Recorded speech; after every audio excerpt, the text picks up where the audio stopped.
Welcome back to my channel. This is Vinita Bishnoi. So today we are going to talk about the types of seeds. इससे पहले हमने video में पढ़ा किस तरीके से एम्ब्रियो का डेवलपमेंट होता है डाइकॉट एंड मोनोकॉट के केस में। अब हम लोग बात करेंगे कि सीड्स कितने टाइप्स के होते हैं, सीड का स्ट्रक्चर क्या है, viability, importance, everything one by one we are going to discuss. So let's start. On the basis of whether the seed is having endosperm or not, the seeds are of two type. तो seeds के पास endosperm है या नहीं, उस basis पे seed दो तरीके के होते हैं. पहला एंडोस्पर्मिक और एल्ब्यूमिनस सीड, दूसरा नॉन एंडोस्पर्मिक और एक्स एल्ब्यूमिनस सीड. एंडोस्पर्मिक और एल्ब्यूमिनस सीड में in this type food is stored in endosperm. इस केस में आप लोग एंडोस्पर्म जो है बहुत प्रोमिनेंटली देख सकते हैं सीड के अंदर. Endospermic tissue in these seeds utilized during germination of seed. तो इसके केस में क्या होता है कि जब भी सीड जर्मिनेट हो रहा होता है, सीडलिंग बन रहे होते हैं, तो उस समय ये जो एम्ब्रियो है वो इन एंडोस्पर्मिक टिश्यू से न्यूट्रिशन को गेन करता है. So you will easily promptly you can see that endospermic part in the seed. तो आप सीड अगर देखेंगे तो उसमें आपको एंडोस्पर्मिक पार्ट बहुत इजीली दिख जाएगा. कॉटिलेडन्स जो होते हैं एंडोस्पर्मिक सीड्स के केस में, those are thin and membranous, बहुत पतले होते हैं वो. All monocot seeds will have all monocot seeds is endospermic. उसमें व्हीट, राइस, मेज, ऐसे सारे जो मोनोकॉट है उसमें जो सीड्स हैं वो एल्ब्यूमिनस होते हैं. You will easily see the endosperm in it. Dicot के केस में कुछ डाइकॉट्स ऐसे होते हैं like castor, poppy, custard Apple.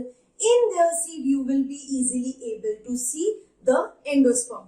तो ये हो गया एंडोस्पर्मिक सीड के बारे में. क्या कि आप जो एंडोस्पर्म है वो सीड में इजीली देख सकते हैं. दूसरा कि जब जर्मिनेट हो रहा होता है सीड तब एंडोस्पर्म से वो फूड लेते हैं. तीसरा इनका जो कॉटिलेडन है वो थिन होता है और मेम्ब्रेनस होता है. So if I draw the structure, अगर जैसे आप मेज होता है, मकई जिसको बोलते हैं, so if you will see it structure it is like this and you will find that endosperm is present here like this. Then in this space you will see embryo is present like this and the whole seed is like this. So ये जो मैंने लिया है, this is the longitudinal section of seed. It is called longitudinal section of monocot और endospermic और albuminous seed. इस तरीके से longitudinal section में दिखता है. This is the embryo and this is endosperm. Now I will draw the TS. कि अगर हम TS लेते हैं, TS के टाइम पे how you will observe these structures. तो मैं मेज का डायग्राम ड्रॉ कर रही हूं. This is the maize seed. Maize seed में you will prominently see that there is a aileron layer like this. It is present. Rectangular cells होते हैं aileron layer में and these rectangular cells will have a lot of starch present. Then you will see this part is the embryonic part. So let me label it. This is endosperm. This portion is aileron layer. ये जो आप देखते हैं इसको हम outer most covering को हम हल कहते हैं या हस्क कहते हैं. And the speciality about it is that it is fusion of pericarp seed coat, sorry pericarp मतलब fruit coat and the seed coat. इसमें फ्रूट कोट और सीड कोट जो होता है वो फ्यूज्ड होता है एंड उसको हम हस्क या हल कहते हैं. Then comes the aileron layer which is made up of rectangular cells which is having starch granules in it. This is the endospermic part and this one is the embryonic part. Here you will see the membranous structure, coleoptile and coleoptile के यहाँ पे इस तरीके से plumule present होगा. Then you will see that coleorhiza है and coleorhiza is covering the radicle and in between these two root cap is present like this. इस तरीके से रूट कैप प्रेजेंट है. So let me label it. This portion is coleoptile and it is covering plumule. This is radical, root cap, and this is coleorhiza. And the most important thing is you will see that cotyledon is present here. This is the cotyledon part. अब ये जो cotyledon है इसको you can call scutellum. आप scutellum भी इसको बोल सकते हैं. So this is the TS, transverse section of the monocot seed. Maize का transverse section है and this is the longitudinal section. अब इसको मैं एक बार define कैसे करूंगी. If I talk about the albuminous seed और मैं इसको endospermic seed ऐसा लिख रही हूँ. Endospermic seed जो होते हैं it is having two parts. The one part is called husk or hull which is the combination of pericarp, fusion से बनता है pericarp और seed coat के. Then the second part is carnel वाला part. जो कार्नेल होता है it is divide two three parts. One is aleurone layer, you can easily see here. Aleurone के बाद आता है एंडोस्पर्म और एंडोस्पर्म के बाद आता है एम्ब्रियो. ये वाला एम्ब्रियोनिक पार्ट. अब एम्ब्रियोनिक पार्ट में आप देखेंगे scutellum is there, it is प्लीम्यूल.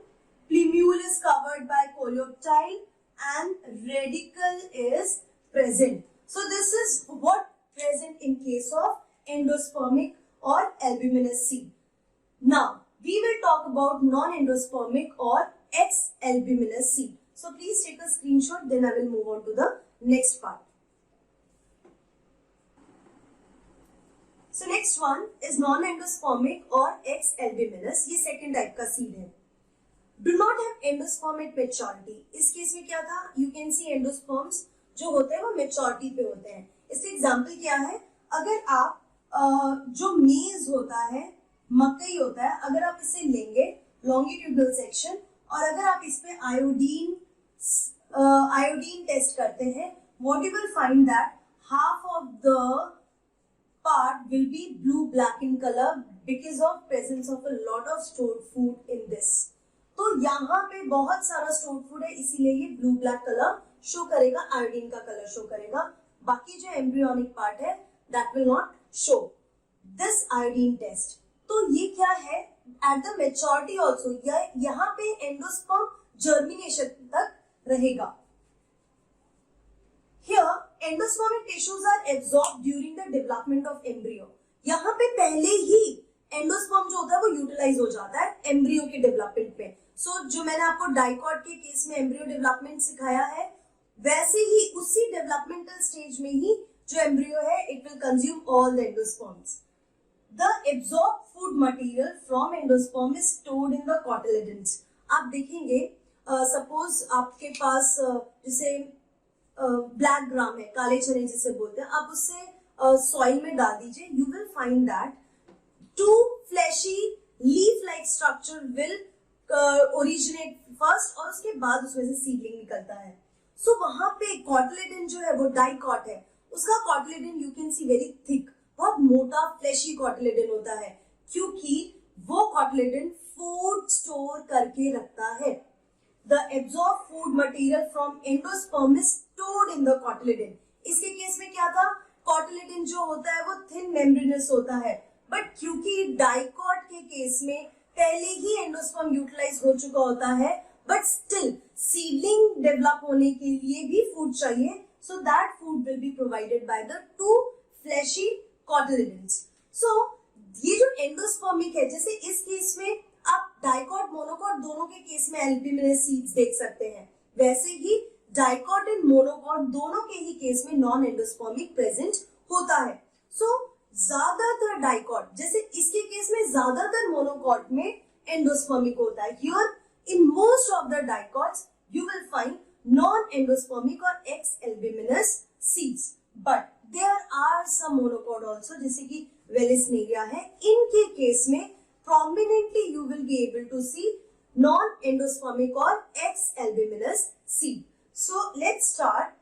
मैं आपको एक बार ड्रॉ करके दिखाती हूँ कि आपने इस तरीके से छोले देखा होगा. छोले यू नो ना, चिकपीस जो होते हैं, उसका डायग्राम में ड्रॉ कर रही हूँ. Like this you will find, and what you will see that here a scar is present, and this scar is called hilum, and just below the scar there is a pore like structure present, जिसको हम micropyle कहते हैं. Next, let me draw the germinating cotyledons. So you will see that जो cotyledon है वो इस तरीके से दो cotyledon होते हैं डाइकॉट के केस में. This is the cotyledon, fleshy cotyledon at the time of seed germination, and इस cotyledon में से embryonic axis में से you will see that like this plumule is growing, and यहां से इस तरीके से रेडिकल ग्रो होगा. So this portion is प्लिम्यूल.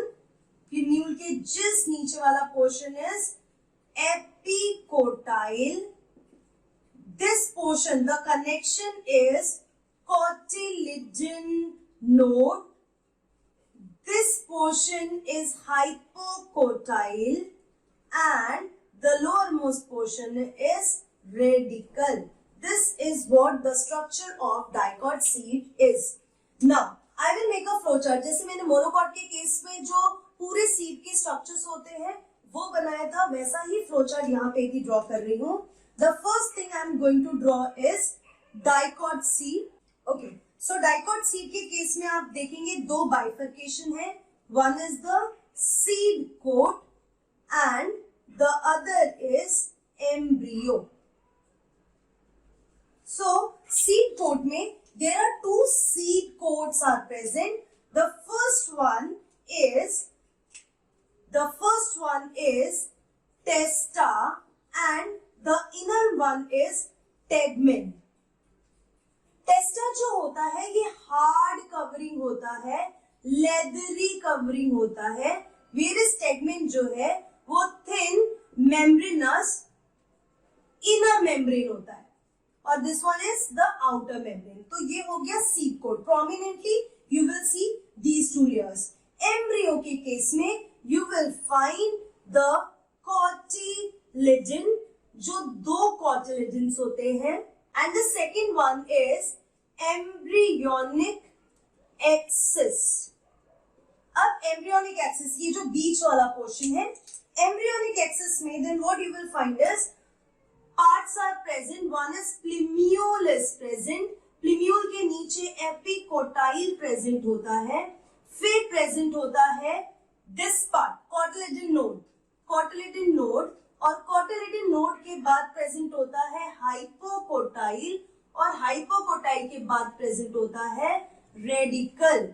So this is what the flow chart, just to show the structure of gram seed, dicot seed का ये structure होता है. So remember seed coat, outer is testa, inner is tegmen. So this is about the types of seed on the basis whether the seed is having endosperm or they are not having endosperm during the germination. On that basis हमने दो divisions किए हैं. So the diagrams and the difference you can very well understand कि वहां पे monocot के case में, sorry endospermic के केस में, you will see that even while germinating seed germination, you will find endosperm is there. But इनके case में embryo development में ही जो endosperm होता है वो used up हो जाता है. ये ज्यादातर मोनोकॉट के केस में होता है और ये ज्यादातर डाइकॉट के केस में होता है. So this is all about today's video. In the next video we will talk a little much about the seeds. अभी seeds से related कुछ और topics बचे हैं. So let's discuss that. See you in my next video. Till then, keep learning and be safe.